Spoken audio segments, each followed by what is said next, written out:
In 5, 4, 3. And we are back to Michigan Insider Sports Talk 1050 WTKA online at WTK.com. Listen, not much can bring me down this morning, right? You know, Michigan basketball is dismal season. A dismal end to it. It was much like the majority of the games here in the second half. We have no Craig Ross this morning. Craig is under the weather, and I'm sad about that. But Brian Cook and Seth Fisher, when Ohio State gets absolutely embarrassed, when they made all of these tremendous improvements, according to them, during the offseason, that's going to catapult them to more success. And Michigan is taking all these L's. Because if you listen to Ohio State folks, Michigan is trending towards, they are on the precipice of disaster. The NCAA is going to swoop in and take away all of these accomplishments. And they've lost all of these coaches and they lost all of these. It is a train wreck in Ann Arbor. To lose a coach, a running backs coach, no less, who had a 5-star #1 running back in the country and the #1 running back in the portal, both of those guys there, to lose that guy to first-year coach Michigan and first-year coach Jerome Moore, I don't know if it could get much worse than that for Ryan Day. And I don't know if I could be much happier this morning. Brian Cook, how are you? I'm well. I think it can get worse for Ryan Day. On November next year. Are you calling your shot right now, Brian? Well, so we should talk about this. Like, all the discussion in the offseason has been like Michigan is a poverty program now, and Ohio State has won the offseason, and they're going to be the national champions next year. And then you have your running backs coach leaving in the middle of spring practice to go to Michigan. Now, I think what that says about the Ohio State program is that the wheels might be coming off. Like, not like 6-6 coming off, but they've brought in all these guys. Everybody is feeling this tremendous pressure. You still have Larry Johnson, who loathes the defensive coordinator being their defensive line coach. I think it speaks to like the fact that the culture in that program is not great right now. And I think what Alford is looking at is job security, because he's going to have job security at Michigan because Jerome Moore is going to get 4 or 5 years to see what he can do. Ryan Day could be out at Ohio State this season. Yes, he could. December 1st. If he makes it to the afternoon, what's the game over at 3:30? 3:30 on November 30th. There's your... Yeah, if Michigan wins that game, Brian Day isn't making it to the press conference. Yeah. So no matter if he wins every other game this season. Do you guys see the Utah State women's basketball coach? This is not this little Bush League, but they fire her before the press conference and send her to the press conference anyway. That's Ryan Day at home in November. And to your point, Brian, this absolutely speaks to that. Even if we don't get into the other things that I think it says about Ryan Day, I think even Ohio State fans would concede. I'm not scamming you with this, State fans. Let's communicate for a second. Can't we all agree that Ryan Day is coaching for his job this year? If he loses to Michigan, if Ohio State loses to Michigan this year, he is out, and everyone knows it. That's absolutely true. Go ahead, Seth. The seasons have gotten harder. I got to pull up Ohio State's schedule, but I know Michigan's schedule, and theirs is not much easier. So if he goes perfectly through that season, right? Could they really do? Like, can you fire a guy if he's like, yes? If you lose to Michigan, you could still go to the Big Ten championship and beat Michigan again the next day, like the next week, right? This is like a weird future now where the Michigan-Ohio State game is just like the first round of the playoff. So, they play, they got a little easier than we got, but they got Penn State. Nebraska might be better this year. They get Oregon. They get Iowa, Michigan State, West. God, how'd they get such an easy schedule? Man, they're playing Akron, Western Michigan, and Marshall in the non-conference. So you kind of answered your own question. Yes, you could go through that easy schedule, lose to Michigan, and it's over. They have spared no expense. They've literally given the man everything he could possibly want. Every player in the portal, every coach. He went and got a head coach to be his 2 head coaches to be his coordinators. First in Bill O'Brien, and then, hey, that didn't work. He left. And you go get Chip Kelly. You fired everyone on defense the last couple of years and replaced them. There is literally nothing else you can do to improve. There's nothing else you can change but the head coach if you're Ohio State. No, I mean, everybody in the world knows that if he goes 0-4 against Michigan with losing to Sherrod Moore for a second time, he's done.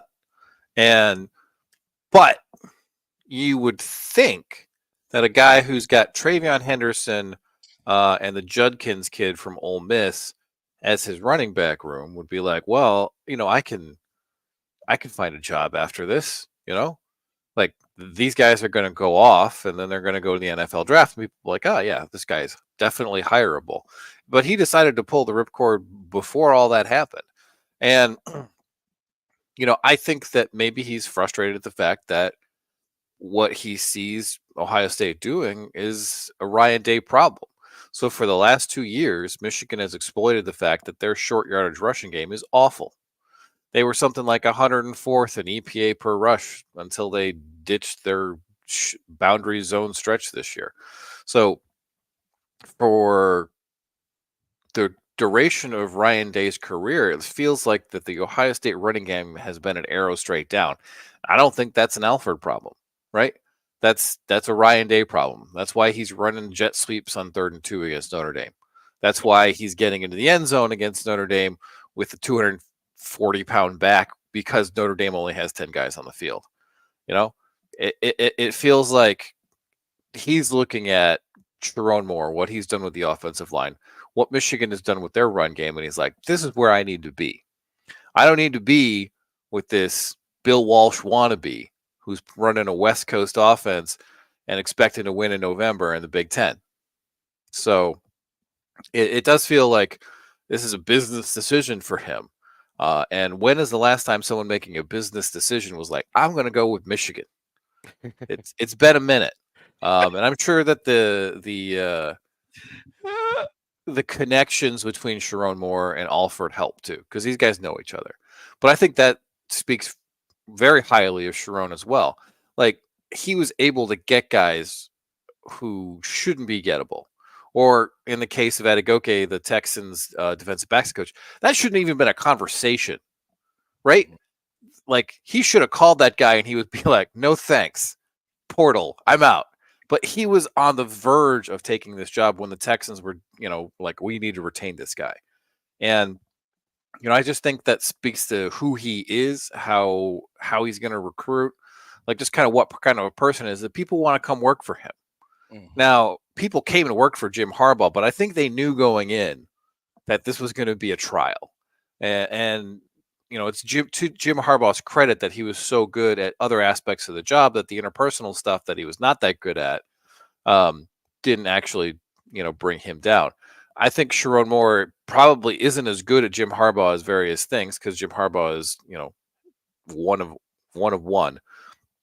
But I do think that the whole shape of the hiring process here, he lost a couple of guys to the NFL, but the guys he hired, particularly on the defensive side of the ball, and now with Alford, are close to the best case scenario. And so I feel like you can't really tell anything about the Moore era just yet, but as far as you can be encouraged, I am encouraged. Yeah, this is a great point. I want you let me set this up for you, Seth, because I want you to react to it. I think you seized upon a big takeaway from this whole thing about Sherrod. I could spend all day on the Buckeyes, you know that.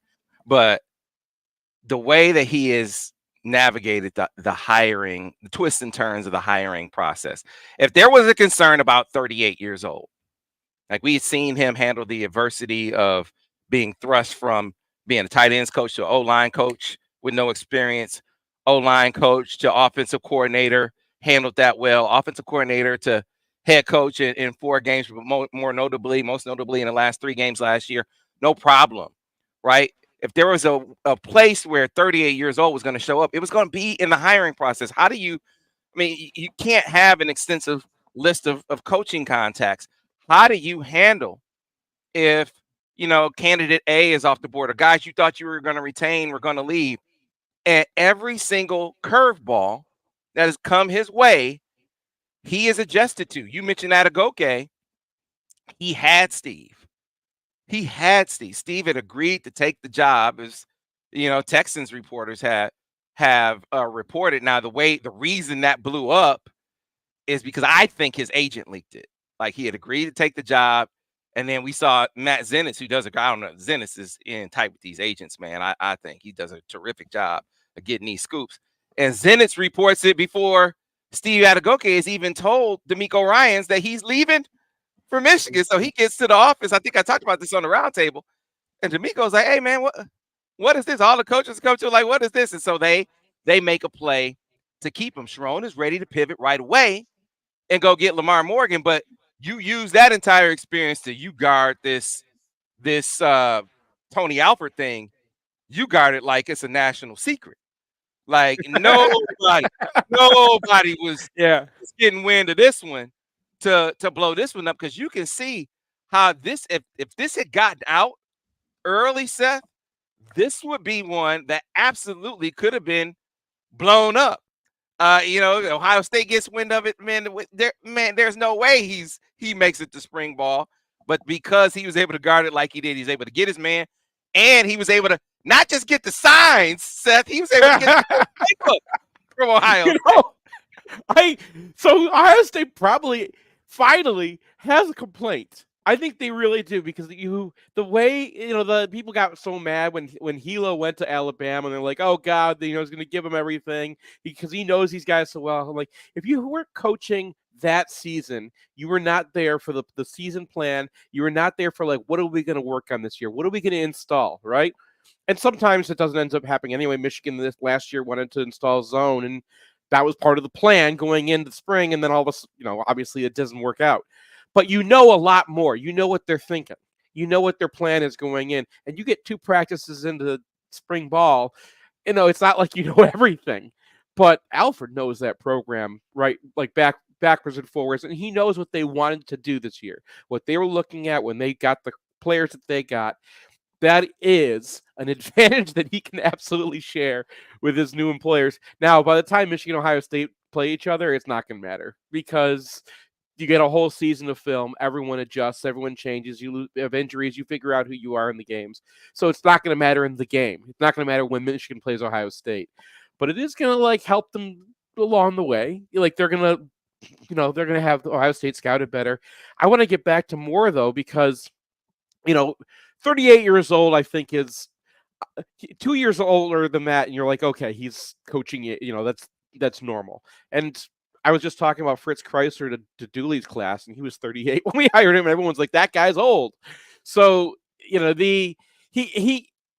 you're worried about is somebody taking over after a legend, right? That you have this transition from the big name to the, his guy.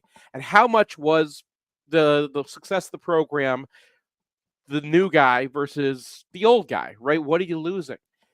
And the way that Sharon has navigated some of these curveballs, like you mentioned, with Adegoke, I think bringing in Wink Martindale without having Martindale hire one of his guys, like that had to have been a moment where Sharon's 38 years old. Wink's like, oh, I'm going to run over this guy and get what I want. And he's like, no, this is what's best for the program. And that's what we're seeing down the line. And now we're seeing Sharon wants to make a splash, right? Hiring Alford, that's going to be front page news. That's going to be talked about, right? That's what you want to do. You want to stir the pot. And Harbaugh, I think, was strategic about when he came in. He wanted to do like the satellite camps, and he wanted to be showing up at kids' doors, and he wanted to be in the news. When you're a new coach, you want to be in the news. Good news is, you don't want to be in trouble, but you want to be a little goofy. You want to make a splash. And the best ways to do that are to get a 5-star recruit, but also a 5-star coaching hire. is the way that you can make headlines. Sherrone seems to, it's way too early to judge, but he seems to understand what it takes to be, a transcendent coach, not just a coach. Yeah, Brian, and it's no small thing. We need to make note of it. You got to be comfortable in your own skin if you're going to decide to make a play for a guy when there's still an opportunity to bring Mike Hart back, right? So Mike, a program legend, he has proven himself to be an outstanding position coach. Granted, he walked into a stable of backs like Jay had recruited.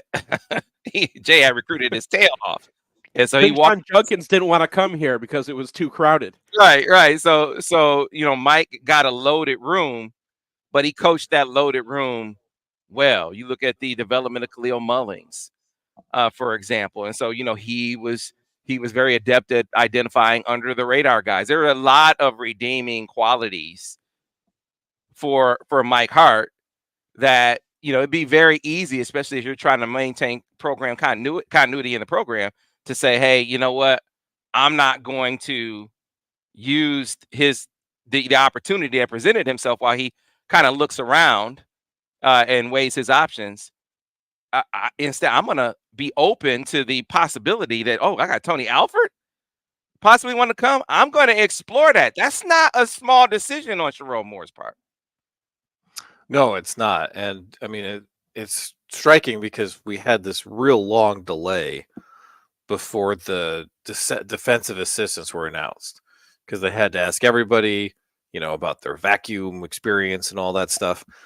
And Alford got announced like 2 days after it was announced that Mike Hart was not going to return. So clearly this has been in the works for a while, and he'd gone through the background check. He had done all that stuff. So that's like weeks of preparation to spring something on the baffled public. And I think that's also speaks well to what Sherrone's been able to do. Is like, this kind of thing isn't something you should take for granted. There's a lot of people who are just kind of flying by the seat of their pants, and this looks like a very well executed plan by Sherrone. Yeah, gotta be excited about it. And then in the chess game of it too, I just every opportunity to stick it to the butt. I love it. I love it. You can't give me enough of the sour grapes and the tears that are coming. Say what they want to about how valued Tony was down there. All of them have to concede they were shocked at this development. They may not think Tony was all that. That's what they're saying. But they all, including Ryan Day, were shocked that he was leaving for Michigan, because the dude's Seth, he's coaching spring practice. I think that they started to understand they were going to lose Tony Alford, and you're going to have to ask him why he left, right? We've heard before that Chip Kelly's not fun to work for either. So I wonder how much bringing him in and kind of changing the culture of the offense is affecting, what's going on at Ohio State that might be personal, not necessarily about Ohio State. They're not going there, obviously, though. They're looking at it like, man, we could lose this guy to LSU and fine, go work for Brian Kelly again. He liked you. That'd be one thing. For them, the hate is so strong that they can't imagine it, but we can imagine it because we've been there, right? We lost Greg Madison, who was going to be one of those guys who you see at Chrysler Arena, and you're like, hey, Greg, good to see you. Like, I'm glad you're still around, until he's gone, right? Like, Jerry Hamlin is still around, and Jerry Hamlin, everyone in Ann Arbor knows that guy, right? And it's like, okay, that guy was Bo's right-hand man, and he was one of those, and then he got to retire in Ann Arbor as like a legend.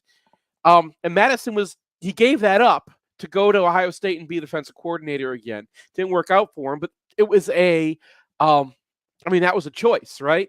And to make that choice, you are not just turning yourself into, you're not just moving on in your career. You are putting aside like a bunch of people who are going to really care, right? Tony Alford's not going to be able to open a steakhouse in Columbus the rest of his life. And a week ago, he might have had that career path open to him. And so something's got to be going on, I think. Not just, it could be personal. It could be like Chip Kelly's hard to work for. It could be a lot of things. But I think that there's got to be something going on at Ryan Day's program at this point where it's just like, man, if there's an opportunity to get out of here and go to Michigan, then and we know how it feels because that's how Michigan felt in 2018 when, Al Washington, okay, they're calling him home. But you lost Greg Madison, that hurt. And that made us ask ourselves, who are we? What's our program about? Is Don Brown going to have a hard time hiring coaches? Like we had to ask hard questions about ourselves that actually got answered in ways that we didn't want them to be answered. Yeah, it's a great point, and an interesting parallel there because was it Maddie having an opportunity to be a coordinator again? Yes. Was it Maddie got a $600,000 raise on top of it? Yes.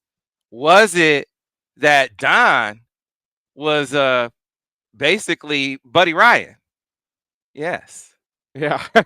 Yes. Yeah. That absolutely was one of the things that played. I was definitely one of the things for Jim at the end of the like Jim couldn't get. You would like to. Don was successful at the beginning. Let's not make the Don Brown era sound like it was all one way at the beginning. His defense was killer, and then they figured it out. And Jim was trying to get the dude chase. And it's like, hey man, stay out this side of the building, kind of thing, right?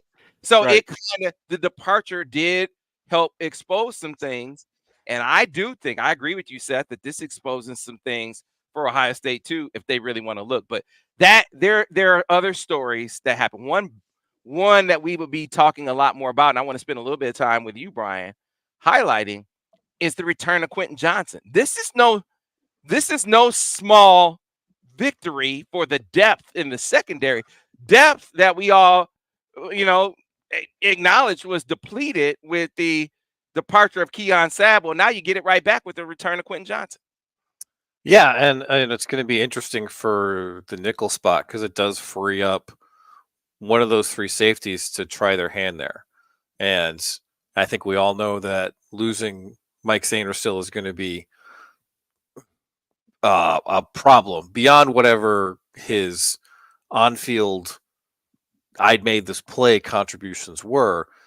Sainristil was absolutely crucial in getting everybody in the defense in the right alignment. And, Jalen McMillan saying that he was pissing me off because he had all of our plays and he was getting Michigan the right coverages is the core of Mike Sainristil. And so if you're a safety, you are often sort of removed from this play. But when Sainristil was the nickel and he's up against a bunch formation, and we saw this in the national championship game, and he's signaling to the other two guys what they should be doing. Like, it kind of feels to me like on a modern defense, a nickel is the quarterback of the defense, right? So you talk about this as the middle linebacker being the quarterback of the defense back in the 80s. Now I think it's the nickel. And if you can move Rod Moore to that spot, and maybe Rod Moore isn't Mike Sainristil when it comes to coverage, but he's a great tackler, and we know that he's great at reading routes, understanding what's going on around him. Like, I think that might be something you look at. And you can do that because Quinton Johnson looked like a starting safety for most of this year. He had a couple of picks. He had a pass breakup that wasn't correctly adjudicated that I just went over for our book. And he blew up Igbuka, in a play that I don't think anybody expected. But Johnson always had the athletic ability. He was a guy who tested really fast as a recruit and had a couple injuries and was coming through. And I just think he's going to be a 6-year guy. He's gives Michigan flexibility. And if that doesn't work out and it is going to be McBurrows at nickel, you still have that ability to rotate through your safeties. And as we saw last year, Michigan had the deepest defense in America, and they had the second best defense of the millennium, according to the fancy stats. I don't think that's a coincidence. So I think getting Quinton Johnson back is really big for Michigan. So I was disappointed when Sab left because I thought he was going to be a good player, and I thought that depth was something that was really crucial for Michigan. And getting a guy back who I think is a plus Big Ten player after he had already announced a departure for the NFL draft. Again, we go back to people want to play for Sharon Moore, people want to coach for Sharon Moore, and like I'm very happy to have him back, especially because I was high on him as a recruit, and that was looking bad for a while, but now it's looking good. Yeah, yeah, man, I remember that Penn State fourth down. He was out there on special teams, and he just and Quinton Johnson just completely lost on a play where everybody in the world knows that Penn State is running a fake punt, and they get the and they get the conversion, and then the next play that you saw Quinton Johnson was against TCU, and I think he was the one who blew that sky coverage where the cornerback's blitzing and nobody gets over the receiver. And that was kind of where he was tracking. And then you saw at the end of last year, actually throughout the course of last year, I think by the Rutgers game is when I was saying Quinton Johnson's really earning his time out there, that he was a real major asset to the program and we could really help them in a very difficult defense to learn. And then I just want to focus on like the type of NIL that we were talking about when NIL first becomes available. Like the good NIL, right? Like how it's actually supposed to work. We're keeping a guy, I don't know how much he would have been a major NFL prospect. He's more athletic than people realize. But I don't know if he'd been like a fringe NFL guy, right? The NFL has a lot of guys like that. They have a big pool of Quinton Johnson-like players. But there's not a lot of guys who could help a college team the way that Quinton Johnson can. He's the kind of guy who has that value to college that you would lose in our old system. And now that, I think that this car dealership's probably going to make back $400,000 or whatever it costs them and some, right? Because everyone's talking about them. And so it works out for them. It works out for the fans. It works out for the team. This is exactly why the NCAA should have been okay with this stuff in the first place. You've added value to your product. There's a better product on the field this year, and the NFL would not have valued that guy as much as we do. Yeah, and I think it's worthy of note. I mean, if you look at the recruiting rankings and you see that one time Keon was a 5-star, I think from the outside and maybe even some fans look at it as this is a net loss. But I think if you look at the snap statistics last year and you really pay attention, like this was at the core. Quinton Johnson was at the core of why Keon Sabb left in the first place. This pushes him over the top. That hey, I'm rotating with Quinton Johnson. Quinton Johnson's playing over me as well. That was one of the things that kind of pushed him over the top at the end. Well, I do think it's a loss because given how Keon Sabb played in the national championship game against 3 wide receivers who are probably going to the top 3 rounds of the draft, like he's gonna be a great player and he's gonna blow up at Alabama next year. I think that's something I expect. And I don't think Quinton Johnson has that upside because Sabb was a true sophomore last year, and Sabb and Johnson will be entering his 6th year. So I think you kind of have what you get from Johnson. But to pull my inner Fred Jackson here, it kind of feels like Quinton Johnson is Josh Wallace but fast. So he's had a ton of experience in college. He doesn't have as many snaps on the field as Wallace, but he was able to slot pretty seamlessly into that very complicated defense. And getting back another guy who can run all these coverages, like I think it just helps immensely. And I think we should talk about Pernell McPhee a little bit because Zenitz, as you mentioned, who's tight with these agents, is reporting that Michigan is considering hiring him for a defensive support staff. So let's pause. This is a great kind of break point or halftime point in the roundtable because Zenitz did highlight a couple of the support staff likely hires for Michigan. So we will get into that on the other side. Stay tuned on the Michigan Insider. MGoBlog Roundtable, Sports Talk 1050 WTK, The Ticket. Clear on the radio, and Raven fans we're fans of McPhee. Good dude. Our football player. Well, wasn't Richrod after that kid? Yeah, he's from Pahokee. Yeah. I mean, he's like a Pahokee kid who went to JUCO, and then he was an all SEC linebacker, and then he was like an all-pro he had like a 10-year NFL career. Hey man, After, I mean, like that's a good profile. it Very is steady it career. is crazy Smart player. to me. Then this is the thing that we can get into here in the break. We don't have time in the show, but the number of coaches who are reaching out to Michigan and reaching out to Sharon to express their interest. Like guys, you be like, wow, where did this come from? So one guy that I didn't mention before, and it just dawned on me. You know, when he was looking at the DB job, you know that when Dre Bly was still with the Lions, he reached out to Sharon, Mhm. talking about he is interested in being Michigan's DB coach. Okay. And Going from the NFL to college these days is a commitment. it's a commitment, right? But Yeah. you know, maybe he saw that things were kind of going by the wayside with the Lions. Is the Lions, they went and got the Shea Times, they made a move at Mhm. DB coach. But still, this guy was just in the pro. He's going, Dre Bly can get another job. Like he's gonna be somewhere. He called Sharon to be like, hey, I want to come to Michigan. And Sharon, not wowed by the name Dre Bly, kind of stays on track. Like, hey, I'm looking at Steve Adegoke. I'm looking at Lamar Morgan, and kind of stays on that track. And then the running backs, man, there were so many like name dudes interested in that running backs job. It was unbelievable. And some pro guys too. So it's like, man, it's the national championship. It's the culture.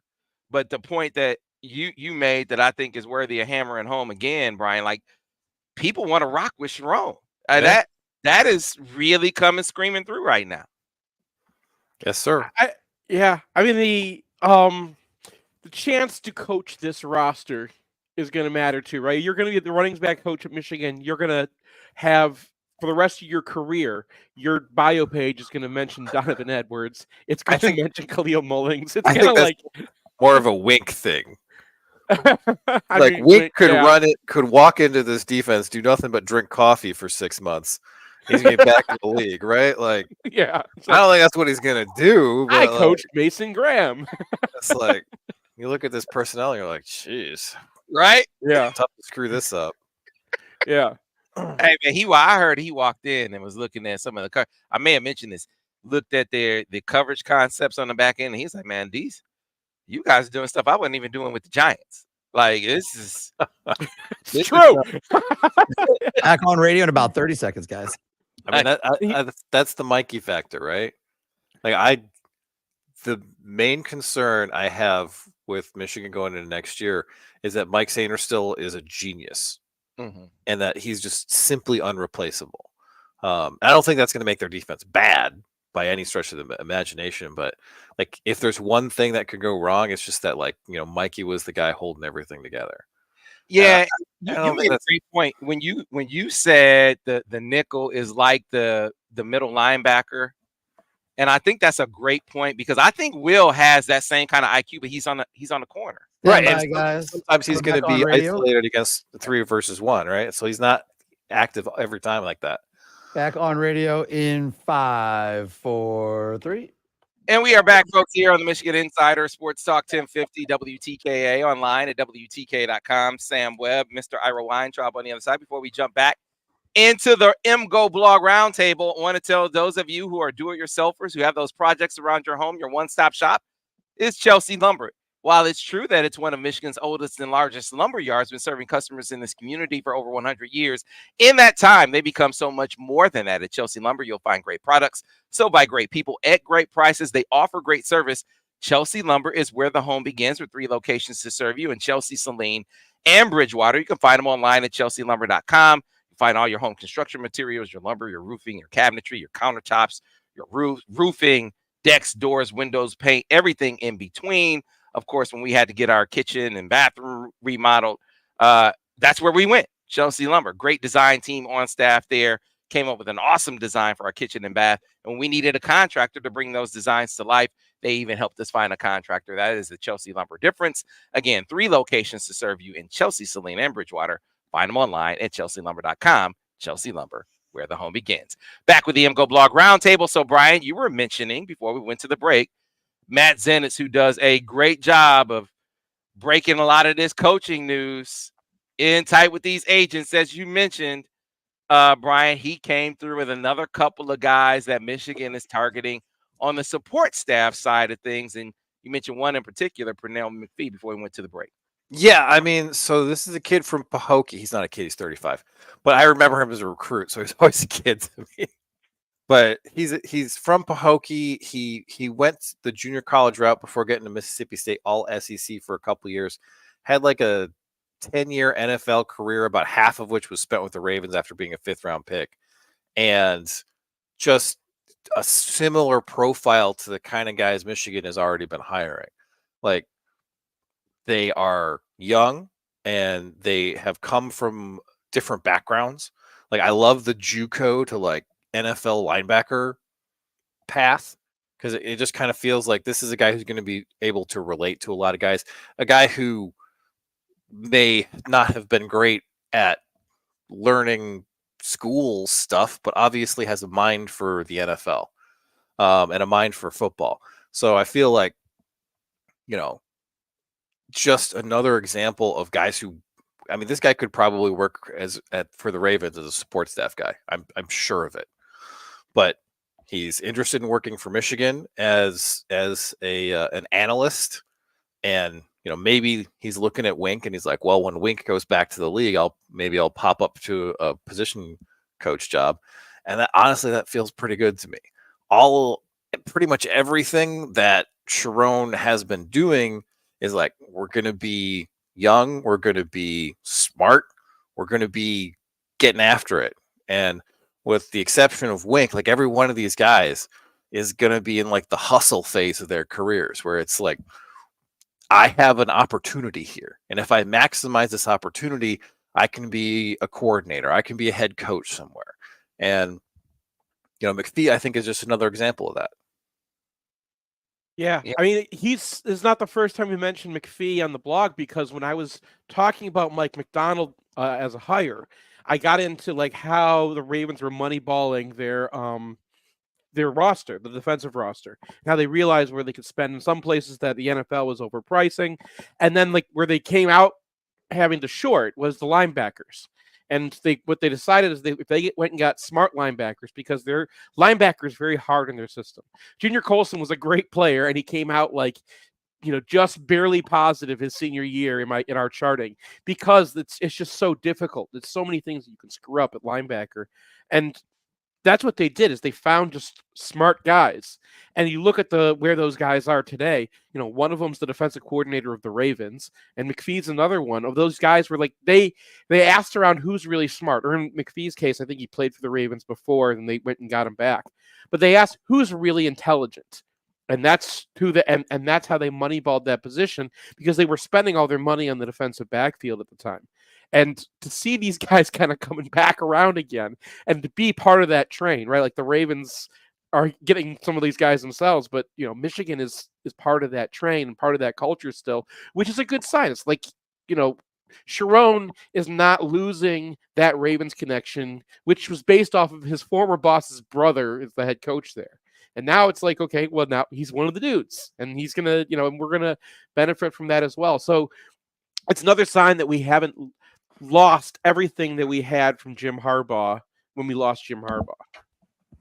Yeah, and so the other one that Matt Zenitz highlighted was Lionel Stokes, who's being brought in as a defensive analyst, working at Louisiana with Lamar Morgan, but he's a ex-starting safety at Louisiana, been a defensive coordinator at Jackson State, DB coach at Jackson and Nichols. So brings you some familiarity with Lamar, and some scheme familiarity as well, being at Louisiana. So this is definitely a comfort move for Lamar, which I think is going to be really, really important on that back end, because we've talked about this at length here on the roundtable. That was a major position for Michigan when it was when Doug Mallory was. I can't stress enough how big a role he played in Michigan's coverage variations week to week. So to have a guy that Lamar is comfortable with, that is familiar with the scheme, I think is very, very important. Yeah, and he's a guy who is less directly connected to the Raven scheme that we're all hyped up about continuing. But we should remember that the guy who recommended Lamar Morgan was Minter. Mhm. So, if Minter is recommending this guy and he was like, I want to bring this guy along as an analyst, that seems like a move that you want to make, right? Especially because we're talking about a guy who was a defensive coordinator is moving back to a position coach. So, it's just pretty much more of the same. It feels like this is getting guys on the up and coming up, and Yeah. And when they're not poaching from Ohio State, they're getting the guys who are going to be the next DC at someplace, the next head coach of the Seattle Seahawks, that kind of thing. So, it's all positive so far, and we'll see how the vibes hold up when we see what the quarterback play is like in spring. Yeah, man. I think that he was going to be working somewhere other than Louisiana, one way or the other. Like, if Jesse were here and Clink had left, I think Lamar would be in the job. And frankly, I think if Clink doesn't go to the Chargers, I bet you Lamar would have been in the mix there, based on just how strongly he recommended Lamar to Michigan, to Sharon. So that's absolutely a huge deal. And I think it's pivotal. It's crucial because Wink is coming into the fold with a different coverage, from a different coverage perspective, probably born mostly of necessity. Like he didn't have a defensive front like this. He didn't even have a defensive front like the Giants are going to have now. He's probably like, okay, so you wait till I leave to go get some pass, or you wait till I leave to go trade for Brian Burns, right? I mean, they had Thibodeau, right? Like it wasn't like they were empty up front, but this is different. Yeah. I mean, Brian Burns, one of the best pass rushers in the National Football League, to put him on the other side. Now you don't have to bring as much pressure. Well, he has that luxury here, and I think to have to kind of balance the concepts on the back end, I think Lamar is going to be a big part of that, this season. So that's one of the elements that I'm really looking to, because that is so big, so much a part of why this defense was so special. The complexity of it, you just don't see most college teams doing that, because it's tough to coach, and you got to have a lot of high. I'm not saying other defenses are, but some teams have higher IQ players than others, and I think Michigan has a lot of high IQ guys. I think that one of the most overplayed thoughts or ideas or whatever that we're discussing among Michigan circles is that Wink's and Giants' career makes him like a completely different defensive coordinator than Jesse Minter. We can show that like Minter likes to sit back a little bit more. Wink likes to blitz more, and that's been true across there, but only to a small degree. And the Giants, the necessity there was not just about like their pass rush. They were constantly being put at like the 40-yard line, and they're like, okay, guys, if they get a first down, it's points. So they were blitzing because that was the only way to prevent scores, right? They were in a do or die situation all the time, more than any other team in the league last year. Now, that was a problem with the Giants' offense, not a problem with Wink Martindale, right? He was responding to the situation that he was in. But also, you look at Michigan's roster this year. They're going to, they have Will Johnson back, but Josh Wallace, you had to protect him a little bit, right? And he turned out to be a great player at the end of the season, and we saw him, matching up against Odunze, and it was like, oh, it's fine.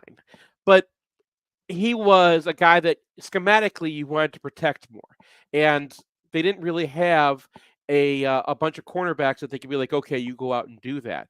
Well, Jair Hill should be ready this year. That's a guy that you like. If you got him ready to go, you could play a lot more man, because you got Will Johnson on one side, Jair Hill on the other side. Where are you going to go with the ball? Yeah, that's a great name, and one that I'm really excited about, because his athletic talent, I think, is it. I don't think people have as much of an appreciation for it because I don't think his ranking was on par with the caliber of athlete he actually is. Well, he I was a think free safety in Kankakee. You know, he was not. That's not where you normally look to see someone who's ready to go. Because Will Johnson practiced against all the great receivers that came. He practiced against Braylon Edwards when he was like in 7th grade.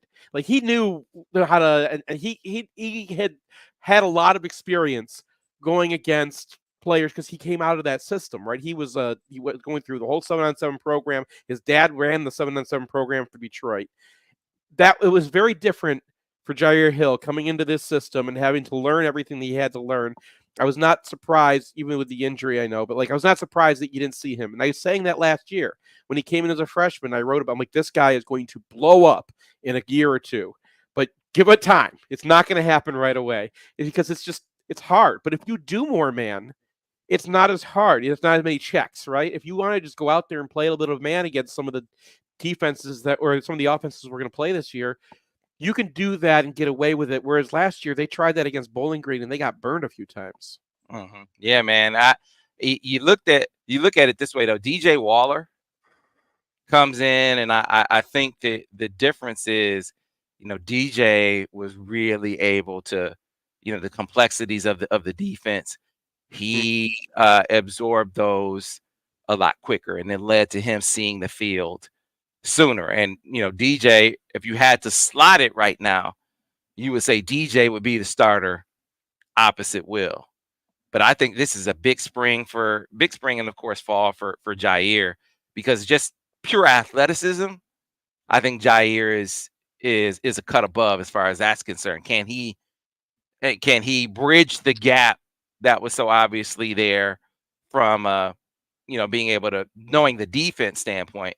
If he can do that, either the depth is just going to increase tremendously, or he could very well be that other guy, because Suge, as they call him, or Sugar as they call him, he has some things that even guys like Will are looking at him like, man, that dude, he different as far as athleticism is concerned.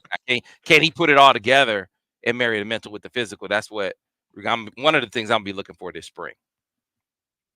Yeah, you're going to need more than 2 cornerbacks, right? Like you're going to need DJ Waller this year too. Waller just needed to find the ball, but you look at how many guys on this defense. Brian mentioned nickel is like the quarterback of a modern defense. So many of the guys I talked about Ernest Hausman as well, Rod Moore. They all played nickel for their high school teams, and DJ Waller's another guy. Where when you go look at his high school film, where is he? He's playing in the slot. They're moving him to safety. They're moving him out at cornerback. They're moving him everywhere, and they have a lot of guys in this defense who, when they were in high school, their high school coach said, "What am I going to do with this guy? I'm going to make him a jack of all trades. I'm going to have him learn every position and just have him move it so they can never tell where this guy is going to be." And when you're in high school, it's a lot easier to do that than in college. But it tells you what kind of players they have, that they were already thinking, we need guys who can switch their role from down to down. And that's not an easy thing to pick up on. And I think Waller probably started ahead because he got to play something more similar to what he was doing in high school. Yeah. So, man, great day to be able to talk a lot of Michigan football, to be able to talk about those. But I love the Buckeyes. I love all the Buckeyes in my mentions. This is just to be able to engage with the Scarlet and the Gray like this. Nothing makes me more happy, more excited than seeing all you guys show up at times like this. Trust me. So tell them everything's fine there. Everything is fine down there, guys. There is no culture problem. Ryan Day's fine. This doesn't mean anything. Michigan probably gave him more money or something. Absolutely. As always, fellas, great time catching up with you, talking all Michigan football today with the big move there with Tony Alford, Quinton Johnson coming back, some support staff hires. And this might not be the last time that Sharon raised the opposition for a staff, and not a on-field staff member, but a support staff member. So just a little food for thought there as we get on out of here. We'll see you tomorrow on the Michigan Insider on Sports Talk 1050 WTK, The Ticket, the official voice of University of Michigan.